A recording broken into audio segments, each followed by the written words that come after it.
The rain had been falling since dawn, not the gentle kind that sings against windows, but the relentless, heavy kind that turns city streets into rivers of gray. New York woke up under a sky made of smoke and sorrow. The sound of rushing tires echoed between the tall buildings, and the smell of wet asphalt mixed with the faint aroma of roasted coffee drifting from a small corner cafe called Luna's Place. Inside that cafe, warmth lived. Steam rose from cups. Conversations hummed softly like a background melody. But outside, pressed against the glass, stood a man, drenched, shivering, forgotten. His name was Daniel Cole. He wasn't always like this. Once, he had been a man people noticed, neatly dressed, proud of his small business. A man with dreams that touched the sky. But time has a way of testing how much a man can lose before he forgets who he is. Now Daniel wore an old coat that had lost its color and shoes that whispered their own story with every step. He wiped a bit of fog from the window and looked in. He saw people laughing, a couple holding hands, a waiter wiping tables, and that same brown leather chair by the corner, his chair, still there after all these years. His heart stirred. That chair was where he once sat with her, the only person who made every struggle worth living for. He pulled the door open. The bell above rang softly. Cling! And every sound inside seemed to pause for a second, just long enough for people to notice the man who didn't belong. Daniel stepped in quietly, careful not to drip too much water on the floor.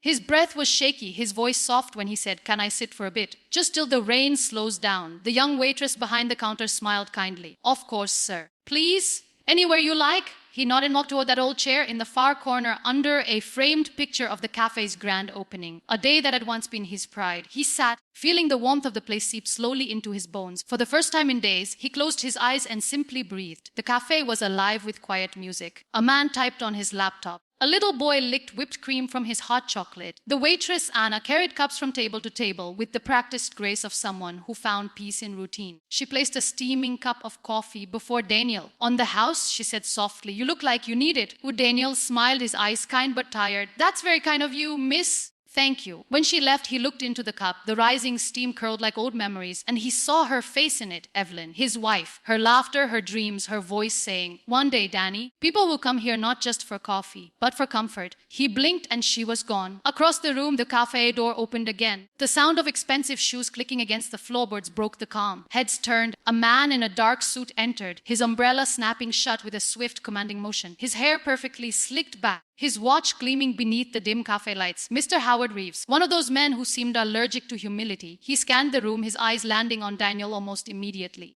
His expression twisted slightly. Not hatred, not disgust, something colder. Superiority. Mr. Howard walked to the counter, his voice sharp but charming. "Morning, black coffee, no sugar."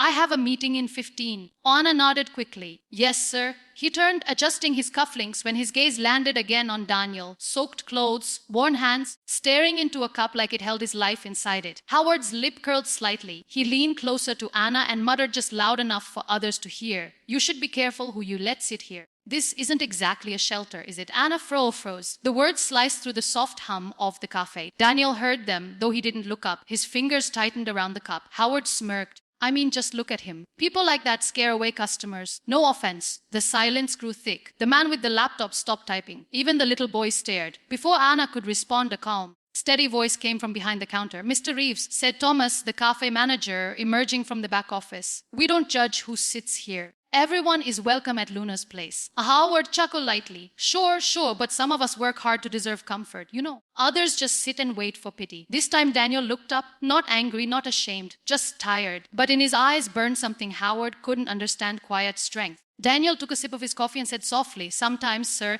it takes more strength to survive the storm than to stand above it." The cafe went silent again. Howard's jaw clenched. "Excuse me." Daniel set his cup down gently. "I said you never know who's sitting across from you. Be careful which hearts you crush on your way up. One day, you might find yourself falling past them." Howard laughed dryly. "That's poetic. Maybe you should write that down on a cardboard sign." People shifted uncomfortably. Anna looked down, hurt by his tone. Thomas, the manager, took a slow step forward. And then the truth began to rise.